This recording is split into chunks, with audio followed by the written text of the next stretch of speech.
Pankaj sir classes में आप सभी का स्वागत है। आज हम लोग वर्ग दशम के भौतिकी के प्रकाश का अपवर्तन चैप्टर पढ़ रहे हैं और आज ये 8वां क्लास है। पिछले 7 क्लास का वीडियो देखने के लिए डिस्क्रिप्शन में लिंक दिया गया है, आप वहां से देख सकते हैं। अगर आप नए हैं तो इस चैनल को सब्सक्राइब जरूर करें। वीडियो अगर अच्छा लगे तो लाइक और शेयर जरूर करेंगे। आइए बिना देर किए आज का जो टॉपिक है बहुत ही इम्पोर्टेंट है। अमूमन विद्यार्थियों को बहुत भारी लगता है, इससे डरते हैं, लेकिन आप अगर वीडियो के अंत तक बने रहेंगे तो ना तो आपको डर लगेगा और ना ही आपको भारी लगेगा। आइए कि फोकस क्या है, what do you mean by focus. Focus आखिर है क्या,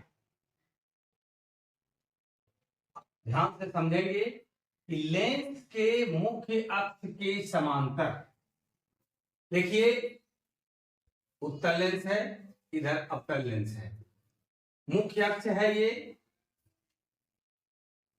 और इस मुख्य अक्ष के समांतर प्रकाश की किरणें आ रही है। ए बी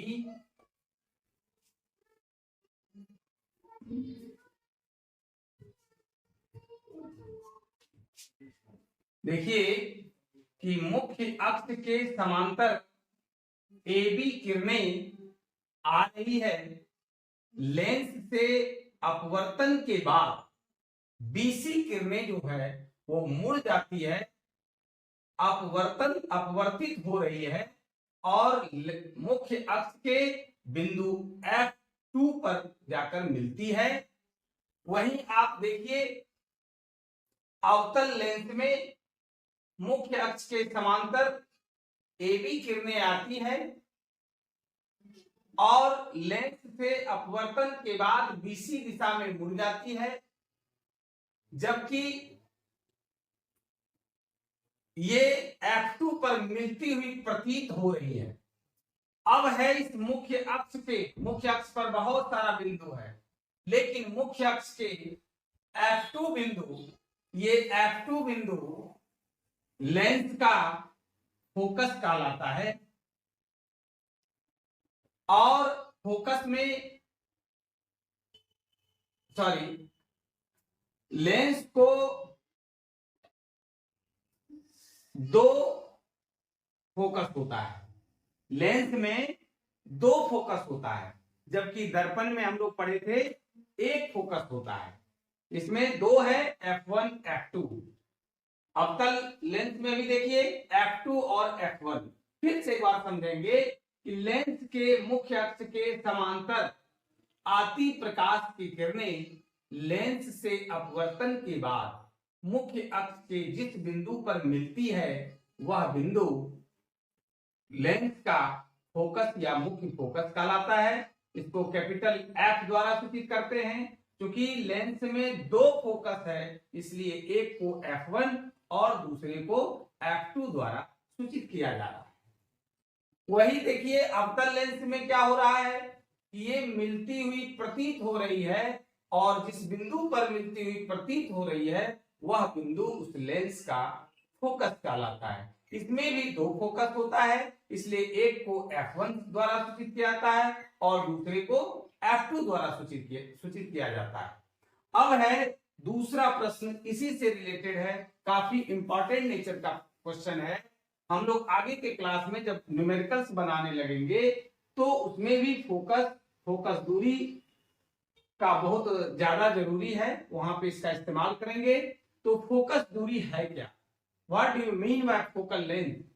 तो बहुत ही सरल भाषा में देखिए इसकी परिभाषा लिखे हैं कि लेंस के प्रकाश केंद्र, देखिए यह है प्रकाश केंद्र, और फोकस F1 है, इधर F2 है, तो दोनों के बीच की जो दूरी है ये F1 और प्रकाश केंद्र O के जो बीच की दूरी है यही दूरी फोकस दूरी कहलाती है। आप इधर भी देख सकते हैं दूसरा फोकस दूरी, तो प्रकाश केंद्र O और फोकस दूसरा जो फोकस है इसका F2, दोनों के जो बीच की दूरी है वो दूरी आपका फोकस दूरी कहलाता है, लेंस का फोकस दूरी कहलाता है। अगर आप अवतल लेंस की बात करते हैं तो अवतल लेंस में भी फोकस F1 और प्रकाश केंद्र O के जो बीच की दूरी है वो फोकस दूरी कहलाता है। इसको F1 फोकस दूरी 1 से डिनोट कर रहे हैं, जबकि फिर प्रकाश केंद्र O और दूसरा जो फोकस है F2, इसके बीच की दूरी को F2 द्वारा फोकस दूरी 2 के द्वारा डिनोट किया जा रहा है, सूचित किया जा रहा है।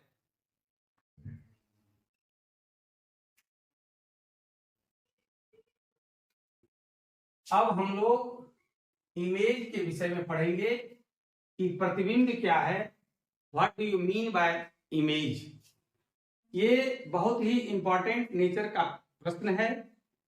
ये चैप्टर प्रतिबिंब पर ही आधारित चैप्टर है, इसलिए ये सबसे इंपॉर्टेंट नेचर का क्वेश्चन है। ध्यान देंगे कि आखिर प्रतिबिंब किसे कहते हैं। तो किसी बिंदु स्रोत से आती प्रकाश की किरणें लेंस से अपवर्तन के बाद जिस बिंदु पर मिलती है, ध्यान देंगे कि जिस बिंदु पर मिलती है या मिलती हुई प्रतीत होती है उसे उस बिंदु स्रोत का प्रतिबिंब कहते हैं। प्रतिबिंब दो प्रकार के होते हैं, पहला है वास्तविक प्रतिबिंब रियल इमेज, और दूसरा है आभासी या काल्पनिक प्रतिबिंब वर्चुअल इमेज। अब देखिए कि वास्तविक प्रतिबिंब क्या है, आभासी या काल्पनिक प्रतिबिंब क्या है। प्रतिबिंब की परिभाषा को ही दो भाग में बांट दीजिए। इसी में दोनों का परिभाषा है, दोनों है, क्या है।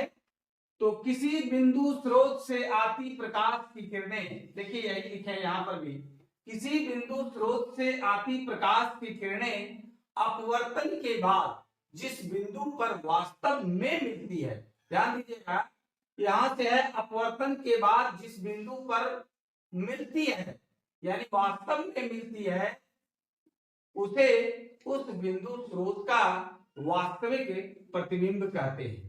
अब इंपॉर्टेंट ऑब्जेक्टिव के लिए है कि वास्तविक प्रतिबिंब को पर्दे पर प्राप्त किया जा सकता है। ये आपका इंपॉर्टेंट है यहां पर कि इसके अंदर ऑब्जेक्टिव जब पूछता है तो उसके लिए ये महत्वपूर्ण है कि वास्तविक प्रतिबिंब को पर्दे पर प्राप्त किया जा सकता है। दूसरा है इसी में कि वास्तविक प्रतिबिंब वस्तु की अपेक्षा हमेशा उल्टा होता है। ध्यान देंगे कि वास्तविक प्रतिबिंब वस्तु की अपेक्षा हमेशा उल्टा होता है, उल्टा होता है। अब आइए, ये हम लोगों ने देख लिया। अब है कि आभासी या काल्पनिक प्रतिबिंब क्या है, वर्चुअल इमेज क्या है। तो किसी बिंदु स्रोत से, इसी का दूसरा पार्ट, एक पार्ट में हम लोगों ने वास्तविक प्रतिबिंब की परिभाषा दिया, प्रतिबिंब की परिभाषा को ही दो भाग में बांट रहे हैं। एक भाग में वास्तविक प्रतिबिंब की परिभाषा दिए और दूसरे भाग में आभासी या काल्पनिक प्रतिबिंब का परिभाषा है। किसी बिंदु स्रोत से आती प्रकाश की किरणें अपवर्तन के बाद जिस बिंदु पर मिलती हुई प्रतीत होती है, ध्यान देंगे यहां भी लिखे हैं कि वास्तव में मिलती है या मिलती हुई प्रतीत होती है। ये जो मिलती हुई प्रतीत होती है, देख लीजिए, ये उसे उस बिंदु स्रोत का आभासी या काल्पनिक प्रतिबिंब कहते हैं कि जिस बिंदु पर वास्तव में मिलती नहीं है बल्कि मिलती हुई प्रतीत होती है। आगे के क्लास में हम लोग किरण आरेख की बनावट देखेंगे और उसको डॉटेड लाइन से दिखाएंगे। जहां पर वो डॉटेड लाइन से दिखाएंगे वो आपका मिलती हुई प्रतीत होती है, वो आभासी या काल्पनिक प्रतिबिंब कहलाता है। अब यहाँ पर भी ठीक इससे उलट होता है कि आभासी प्रतिबिंब को पर्दे पर प्राप्त नहीं किया जा सकता है, इस वास्तविक प्रतिबिंब को पर्दे पर प्राप्त किया जा सकता है, जबकि आभासी प्रतिबिंब को पर्दे पर प्राप्त नहीं किया जा सकता है। आभासी प्रतिबिंब वस्तु की अपेक्षा हमेशा सीधा होता है। ध्यान देंगे कि आभासी प्रतिबिंब वस्तु की अपेक्षा हमेशा सीधा होता है। अब हम लोग इस चैप्टर के आगे हम लोग पढ़ेंगे आगे का जो टॉपिक है, किरण आरेख की बनावट की किस प्रकार से उत्तल लेंस या अवतल लेंस के सामने विभिन्न दूरियों पर रखी वस्तु का प्रतिबिंब किस प्रकार बनता है और प्रतिबिंब की स्थिति क्या है। बार बार हम सभी विद्यार्थियों से अनुरोध करते हैं कि आपको अगर किसी प्रकार का कोई परेशानी हो समझने में, सुनने में, तो आप कमेंट बॉक्स में कमेंट जरूर करें। एक विद्यार्थी के द्वारा कमेंट में आया था कि सर हमारा राइटिंग अच्छा नहीं है, इसके लिए हम क्या करें। महात्मा गांधी ने कहा था कि बेडौल लिखावट अधूरी शिक्षा की पहचान है, इसलिए आप लिखावट पर ध्यान दें और इसके लिए आपको प्रत्येक दिन राइटिंग लिखना पड़ेगा। किताब को सामने रखिए और हूबहू किस प्रकार से किताब में अंकित है उस तरह से आप भी लिखने का प्रयास करें। प्रत्येक दिन अगर राइटिंग आप लिखते हैं ईमानदारी पूर्वक तो निश्चित रूप से धीरे धीरे, तुरंत नहीं लेकिन धीरे धीरे 2 महीना 4 महीना के बाद आपका भी राइटिंग अच्छा हो जाएगा, सुधार आ जाएगा। और इस समय जो आप राइटिंग लिख रहे हैं उस कॉपी को भी सुरक्षित रखिएगा और जब सुधार होगा तो बाद का भी कॉपी से आप खुद अपने राइटिंग का तुलना कीजिएगा, आपके राइटिंग में निश्चित रूप से सुधार होगा।